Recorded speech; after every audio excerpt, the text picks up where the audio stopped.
So guys, as we prepare to say adieu to beautiful Budapest and lovely Hungary, just some final thoughts on what's happened. Viktor Orbán beaten.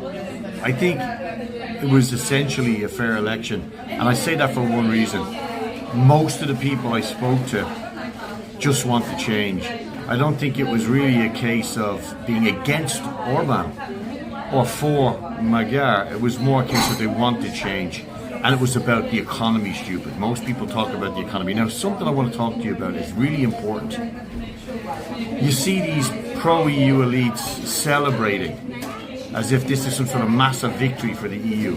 I didn't see a single EU flag, Ukrainian flag, anything but Hungarian flags here. Very similar to Serbia. People are only interested in Hungary here, the Hungarians. I just had a very interesting conversation with my taxi driver, and he said, we completely agreed with Orban on immigration. We completely agree with him on energy with Russia. We have no problem with the Russians. And I think Magyar is completely aligned on that. He said to me, what's key now is how Magyar defends Hungary at the EU. What does it mean? Nobody here wants to supply weapons or equipment to Ukraine. They are completely against the war there. They don't want to be in conflict with Russia. And we've had Magyar coming out saying that we're going to have to meet Putin and be pragmatic about it. That's what politics is all about.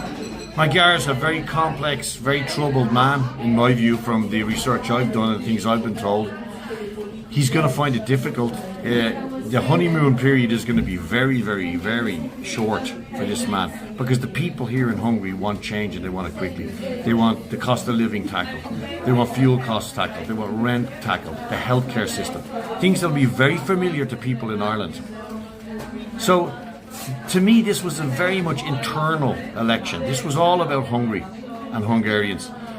While the EU would like to tell you this is about Ukraine and it's about the European Union family, I didn't meet a single Hungarian, I can swear that on my life, that actually mentioned either of those things to me.